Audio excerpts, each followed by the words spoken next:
Oke, selamat datang pembisnis pemula. Kali ini kita akan membahas bagaimana cara menentu harga jual makanan atau teman-teman yang memiliki usaha restoran, usaha warung makan. Nanti kita akan membahas dalam video ini terkait dengan bagaimana menentukan harga jual dari produk teman-teman. Salah satu cara untuk mendapatkan keuntungan saat berbisnis kuliner adalah menentukan harga yang tepat. Cara menentukan harga jual makanan yang pas tentu saja perlu mempertimbangkan banyak faktor ya. Di dalamnya ya kamu harus perlu tahu memperhitungkan biaya bahan bakunya yang dibutuhkan, kemudian menambah dengan biaya produksi ya. Dari teman-teman harus perhatikan itu. Untuk menentukan harga yang terlalu murah, mungkin ya bisa mendatangkan banyak customer ya atau banyak pelanggan. Tetapi ya perlu diperhatikan juga bahwa itu nanti akan mengurangi ongkos produksi, sehingga hasil makanan yang dipasarkan juga itu pun menjadi ya mungkin tidak sempurna lah. Bahasanya terlalu murah ya. Di sisi lain mematok harga yang terlalu tinggi itu akan membuat sebagian besar pelanggan mungkin enggan atau tidak akan membeli produk tersebut karena mungkin kondisi karena tidak punya uang atau kondisi makanan terlalu mahal dibanding dengan kompetitor lain. Dari faktor untuk menentukan harga jual makanan itu, jadi yang pertama itu teman-teman harus jauh sebelum memulai menghitung dan menentukan harga pasar, ada banyak faktor ya yang perlu dipertimbangkan sama teman-teman semua. Yang ber, nanti saya akan jelaskan beberapa faktor ini ya, yang bisa menjadi penentu harga jual makanan yang teman-teman jual ya, karena ini menurut pengalaman saya juga. Yang pertama teman-teman perhatikan target pasar ya. Harga harus mengikuti target pasar yang ingin kamu sasar. Harga jual itu untuk orang kantoran tentunya itu berbeda dengan bisnis kuliner yang menyasar mahasiswa atau pelaku usaha yang perlu mempertimbangkan harga porsi makanannya itu besar dengan harganya itu terjangkau untuk dijual. Jadi bisa bedakan nanti harga untuk mahasiswa dan harga untuk pegawai kantoran. Bukan hanya itu, lokasi tempat berbisnis makanan juga ya sangat menentukan wilayah. Perumahan elit bisa menawarkan harga mungkin yang terlalu tinggi, yang tinggi ya misalnya, dibanding dengan wilayah yang perumahan padat penduduk ya. Jadi atau wilayah yang istilahnya teman-teman bisa melihatlah lokasi berbisnis atau buka resto atau warung teman-teman. Jadi disesuaikan aja di lapangan. Yang kedua yaitu hitung biaya modal dan ongkos produksi. Ini penting. Bagian ini nanti tidak kalah pentingnya. Soalnya apa? Kenapa teman-teman? Karena harga jual akan selalu terkait dengan biaya-biaya yang mengikutinya. Ya. Biaya modal ini dihitung dari semua bahan baku ya yang kamu perlukan untuk membuat sebuah produk ya. Jadi misalnya membuat satu mangkuk ayam geprek itu nanti biaya modal berapa dan produksi. Jadi terus modal itu yang diperlukan ditambah dengan ongkos produksi. Ya, jika perlu ya teman-teman itu harus mengelola makanan eh, digoreng, kamu perlu menambah biaya gas, biaya lain sebagainya ya yang termasuk dalam distribusi atau dalam harga jual kamu. Yang ketiga teman-teman perhatikan yaitu ketahui harga pasar atau harga kompetitor teman-teman. Ini sangat penting ya, karena melihat harga yang ditetapkan oleh kompetitor itu, teman-teman juga jauh lebih strategi untuk membuat harga jual. Ya, jangan sampai nanti harga kompetitor itu murah, teman-teman dengan patokan harga terlalu tinggi, akhir pelanggan akan hilang atau tidak membeli ya produk dari teman-teman. Jadi perhatikan itu terkait dengan apa ya, harga, survei harga ya, bahasanya survei harga. Yang berikutnya yaitu patokan persentase keuntungan. Teman-teman harus mematok ya persentase keuntungan. Sebagai pelaku bisnis ya, kamu juga harus atau perlu ya tahu berapa nilai keuntungan yang ingin kamu dapatkan. Jadi sejumlah pelaku usaha mematok biasanya ya ini pelaku usaha biasanya mematok harga 5 atau 10% ya dari bisnisnya itu ya untuk menarik hingga batas tertentu. Teman-teman bisa nanti sesuaikan aja itu. Persentase keuntungan pun perlu melihat ya dari kondisi bisnis dan keuntungan dari target pasar. Jadi mungkin kayak corona ini ya, teman-teman banyak situasi ekonomi yang sulit, jadi teman-teman harus memperhitungkan itu juga terkait harga makanan ya yang dijual teman-teman semua.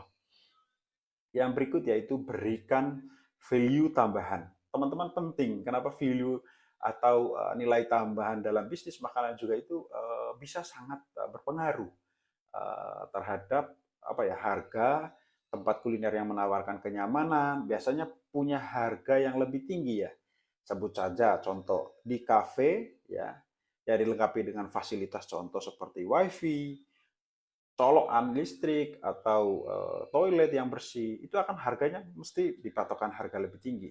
Ya lebih baik ketimbang nanti teman-teman mungkin ya di angkringan ya, maaf mungkin yang istilahnya teman-teman view-nya tidak bagus, tetapi apalagi kalau teman-teman dilengkapi dengan spot foto yang instagramable ya. Jadi itu sangat nilai tingginya, nilai jualnya sangat tinggi. Jadi selain berbagai faktor yang saya sebutkan tadi, 4 ya, itu yang saya sebutkan tadi, kamu perlu perhatikan juga perhitungan yang lebih mendetail ya dalam menentukan harga jual makanan. Jadi teman-teman gini, bahasa kerennya ya, bahwa teman-teman itu menggunakan itu semua dengan rumus. Nah, yang pertama nanti saya akan jelaskan. Yang pertama ya, kita menggunakan rumus markup pricing. Dalam markup pricing ya, teman-teman itu perlu menambah persentase keuntungan yang ingin didapatkan. Jadi maksudnya gimana? Persentase keuntungan yang didapatkan dari seluruh biaya modal itu yang kamu keluarkan di awal ya. Jadi rumusnya seperti ini ya, saya jelaskan.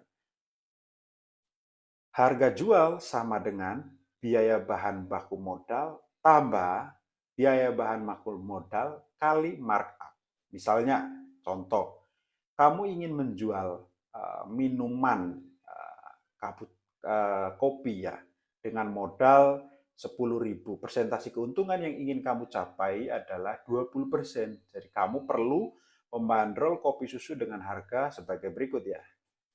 Jadi harga jual sama dengan itu 10.000 ditambah 10.000 kali 20%. Jadi harga jualnya itu 12.000.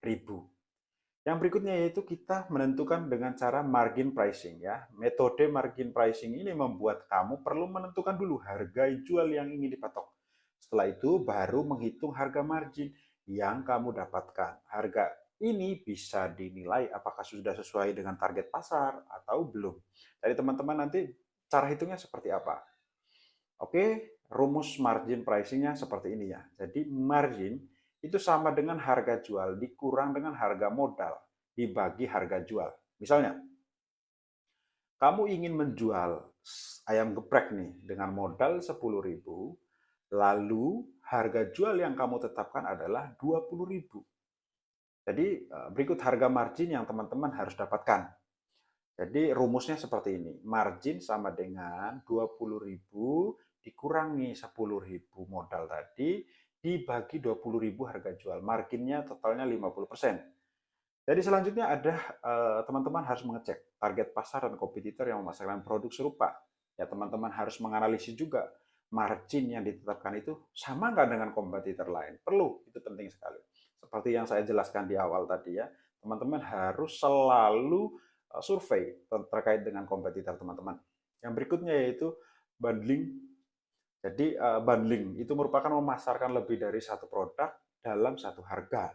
Tapi ya kayak bundling metode ini jarang ya digunakan ya itu teman-teman yang punya warung, resto, kafe dan lain-lain. Tapi ya ini pun perlu istilahnya apa? Menghitung dengan rumus ya. Rumusnya gimana itu nanti untuk rumus harga bundlingnya. Jadi harga jual itu sama dengan modal kali jumlah produksi dengan potongan harga dikurangi potongan harganya. Jadi kamu bisa memasarkan. Misalnya salah satu kopi susu dengan jual per gelas 10.000, lalu teman-teman itu ingin membuat harga bandingnya 2 kopi susu tersebut ya. Untuk membuat harga lebih menarik, kamu mengurangi biaya modal senilai 10.000, nilai 1.000 misalnya ini ya. Kita buat rumus seperti ini. Harga bandingnya sama dengan 10.000 dikali 2 dikurangi 1.000. Jadi harga bandingnya totalnya itu 19.000. Jadi mungkin teman-teman keuntungan yang kamu dapatkan itu lebih kecil. Namun metode bundling ini membuka potensi teman-teman untuk menjual lebih banyak. Dengan begitu keuntungan teman-teman pun bisa lebih besar. Bahasa ininya ya, ya kumpul sedikit-sedikit receh, yang penting nanti lama-kelamaan sedikit-sedikit akan menjadi gunung. Oke teman-teman, jadi itu tadi cara untuk menentukan harga jual makanan yang perlu diperhatikan oleh teman-teman. Mungkin ya dari apa yang saya jelaskan ini nanti kurang kurang apa ya istilahnya itu kurang paham atau apa, teman-teman nanti bisa langsung di kolom komentar akan menanyakan beberapa hal terkait untuk cara menghitung ya, cara menghitung apa istilahnya itu harga jual yang cocok lah sehingga nanti teman-teman akan mendapatkan keuntungan dari bisnis teman-teman. Dan ini saya sarankan itu semua pelaku usaha terkait dengan apa ya istilahnya menjual produk itu harus tahu metode-metode seperti ini. Jadi supaya nanti teman-teman tidak apa ya istilahnya itu lakunya banyak, tapi kok nggak ada untungnya sama sekali. Karena apa? Teman-teman tadi tidak menghitung menggunakan metode-metode yang saya jelaskan dalam video ini. Oke teman-teman, sekian dulu video kali ini. Teman-teman kalau ada pertanyaan silakan langsung di kolom komentar. Dan jangan lupa mendukung channel ini dengan cara klik like, subscribe, serta klik tombol lonceng supaya tidak ketinggalan informasi terbaru setiap episode dalam channel ini. Terima kasih. Bye-bye.